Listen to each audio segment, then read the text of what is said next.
Quarto domingo do Advento. Precisamos então já estar nos finalmente da nossa preparação para a chegada do Senhor Jesus, do menino Jesus. E temos as leituras hoje já embalando o nosso coração, mostrando para cada um de nós que a profecia foi feita e a profecia pouco a pouco se vai cumprindo. É preciso meditarmos então, primeiramente, sobre o Salmo. Mostrai-nos, Senhor, o vosso rosto e seremos salvos. Iluminai a vossa face sobre nós e seremos salvos. Assim pedimos há tantos dias, a todo momento, e assim acontecerá. Assim o povo de Israel pediu, e assim se cumprirá. O Senhor e só o Senhor nos pode salvar. Para que isso aconteça, é necessário, queridos irmãos e irmãs, que cada um de nós aceite a salvação. Para que esta opção consciente e firme aconteça na vida de cada um, é necessário que conheçamos o Senhor, o vejamos, conheçamos o seu rosto. Por isso o Salmo nos convida: iluminai a vossa face sobre nós, o salmista diz, pedindo que o Senhor possa vir ao nosso encontro e possa iluminar a nossa face. Queridos irmãos e irmãs, é preciso então, através das leituras de hoje, nos deixar iluminar pela face do Senhor. Ele nos indica, através das leituras, que caminho devemos seguir para o encontrar. A profecia de Miqueias, na primeira leitura, prediz esta Belém. E aí ele fala: Tu, Belém de Éfrata, pequenina entre 1000 povoados de Judá. Aqui nós vemos o quão grande o reino de Israel era. 1000 povoados, onde estavam distribuídos também as tribos de Judá, os clãs, e aqui vemos que o Senhor vem escolhendo humilde. Como escolheu o rei Davi? Através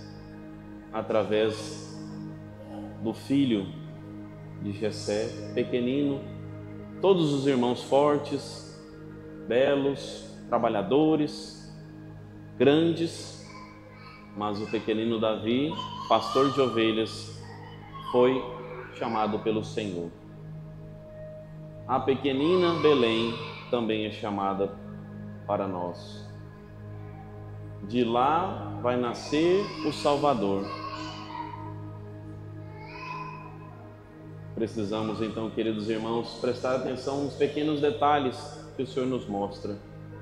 Dessa pequena cidade sairá aquele que há de reinar, o pequeno que reina, mas não reina como o mundo espera. Tanto é que ele confunde todos aqueles que estavam esperando um grande Messias, governante, rei poderoso, em cima do quê? Um cavalo branco, forte, para combater os impérios que combatiam contra Israel. Mas a gente precisa entender que não é de mero acaso que acontece tudo isso, porque com Deus não há acasos. Vai nascer em Belém e não numa grande cidade como Jerusalém, o Salvador. Com esse sinal, fala-nos claramente Deus sobre a humildade. Trata-se de uma virtude fundamental, a humildade para a nossa vida, que desde a sua entrada neste mundo, a todos Deus quer manifestar.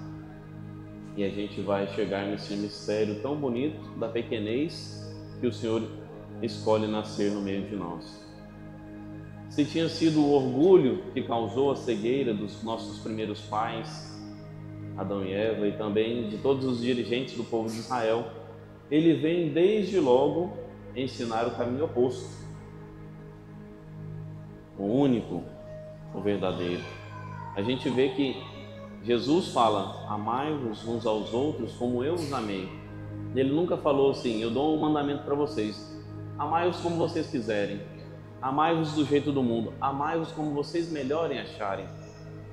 Porque nós, seres humanos, como os nossos primeiros pais, podemos cair no orgulho, especialmente de achar que nós nos bastamos. O Senhor vai falar para nós então, à medida que ele cresce e assume a sua vida pública: amai-vos uns aos outros como eu vos amei. Ele é a medida, ele é o caminho, ele é o modo que devemos seguir, o exemplo. O reino que Jesus vem implantar não vai ser um reino imposto por armas, como tantos tentam invadir países aí, conquistar pela opressão, pelo poder, pela matança, mas sim pela humildade.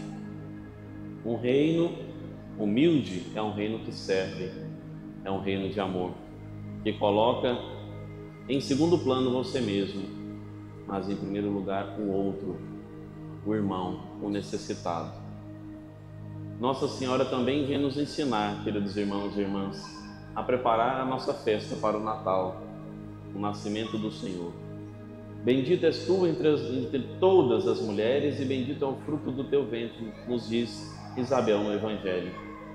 Assim, Isabel saúda Nossa Senhora e acrescenta: bem-aventurada aquela que acreditou. Lembra como quando eu falo para vocês do anseio do nosso coração deve ser, no final da vida, escutar esses vinde benditos de meu Pai. Ser bem-aventurado é ser um bendito, aquele que está de ouvidos e coração atentos à vontade do Senhor, que faz como o próprio Senhor fala na revelação a a carta aos Hebreus: tu não quisestes vítimas nem holocaustos, mas formaste-me um corpo.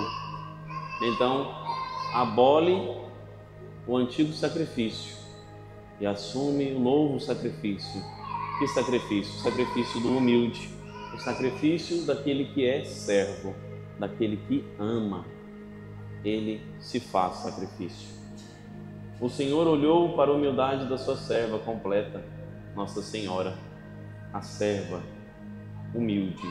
Por isso ela acreditou, porque foi humilde.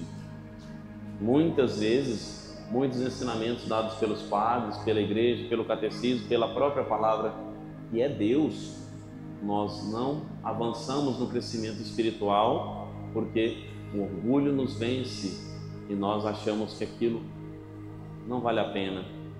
Vale a pena sou eu que batalho, que acordo, que ralo, que sou para poder ganhar o pão de cada dia, e desmereço todo o milagre que me leva a ter condição de alcançar tudo isso. São, como eu falo sempre, as nossas próprias e falhas convicções.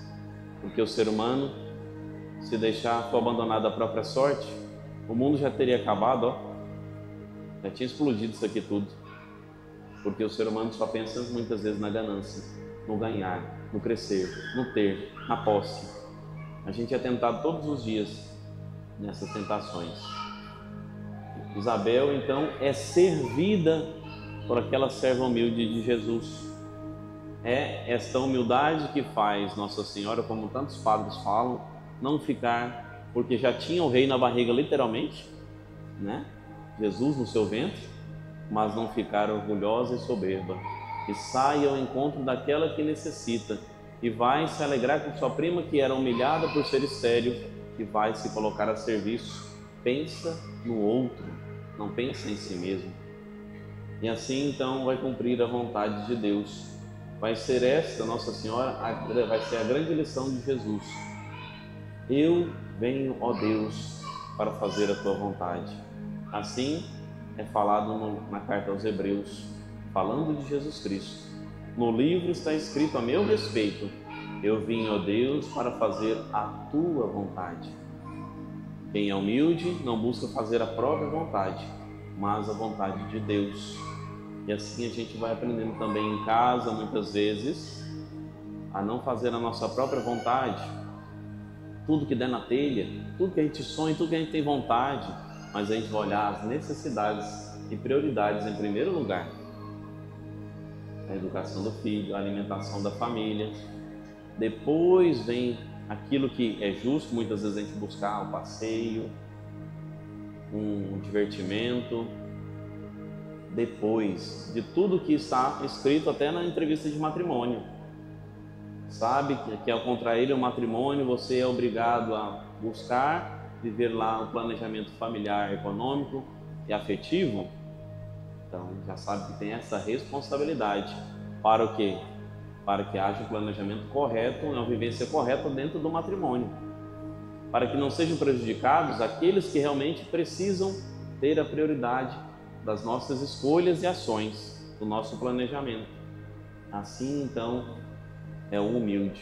Olha primeiro a necessidade do outro. Por isso, o esposo não vai ficar cobrando da esposa fazê-lo feliz, que a gente tenta ensinar o tempo inteiro. E o contrário também, a esposa não vai ficar cobrando. Cada um jurou amar, respeitar e cuidar do outro. É claro que a gente precisa cuidar de si também dentro da relação, né? Cada um cuidar de si mesmo também. Mas não cobrar o outro. Assim os filhos, vai cuidar dos filhos, cuidar da educação e da geração da prole. Então, o outro. Isso nos faz humildes, isso nos faz abnegados, isso nos faz sair de nós mesmos e ir ao encontro de quem mais precisa. Quantas vezes a gente vê os grandes exemplos, de semana que vem comemoraremos a Sagrada Família, pai e mãe humildes, que deixam o melhor para aquele que está em crescimento, porque o que está maior consegue resistir um pouquinho mais de fome, consegue comer menos um pouquinho e dá para aquele que está em crescimento. A coxinha que a mãe dá para o filho, o respeito com o marido que deixa a melhor parte para o marido também, né? E assim vice-versa, uns cuidando uns dos outros. Esse é o projeto de Jesus: humildade, serviço, amor. Humildade, espírito de serviço e de amor são virtudes que são vividas por Nossa Senhora, que verdadeiramente importa imitar. Cada um de nós busquemos imitar Nossa Senhora. Com elas viveremos, com essas virtudes, viveremos com autenticidade e muita alegria a festa do Natal. Na medida em que cultivarmos estas virtudes essenciais, queridos irmãos e irmãs, teremos a possibilidade de, através da luz da fé, ver o rosto humilde, terno, cheio de encanto e de amor do Jesus menino, que a todos vem salvar. Assim, dessa forma, desse modelo, teremos um santo Natal, um verdadeiro Natal. Que Deus possa nos conduzir a cada um de nós nessa caminhada. Como tenho falado em algumas missas, uma inspiração que Deus mostrou que é uma coisa real. Para finalizar, nós todos estamos aqui buscando não perder, buscando encontrar um grande tesouro, não é verdade? Tesouro do céu, tesouro da vida eterna. Mas para isso precisamos encontrar as pistas. E para nós na Igreja Católica é fácil. Deus já deixou as pistas. Então você vai entrar no caminho procurando as pistas para o Senhor, mas elas já estão todas colocadas. São os 10 mandamentos, são as obras de misericórdia, são as virtudes. Viver como Jesus. Eis que venho para fazer a tua vontade. E a vontade de Deus está escrita nos mandamentos. Estas pistas do mapa do tesouro, se a gente perde uma delas e não segue, não obedece fielmente, como em qualquer disputa e brincadeira de mapa do tesouro, nós não iremos alcançar o tesouro no final. Algumas falsas pistas vão ser colocadas no caminho. Se a gente não prestou atenção e não aprendeu direitinho os 10 mandamentos, vamos olhar outras pistas falsas colocadas pelo inimigo no caminho. E aí vamos nos perder. Muitas, e a maioria delas se leva todas para o buraco do inferno. E muitas vezes a gente não vai ter ninguém para nos ajudar a sair se a gente não chamar. Vem, Senhor Jesus, vem nos salvar. O Hosana, o Roshaná, vinde salvai-nos, Senhor. Que Deus nos ajude a não perder as trilhas que o Senhor deixa para nós, as migalhas no caminho, aquilo que a gente deve seguir, as pistas, para não perder o tesouro do céu.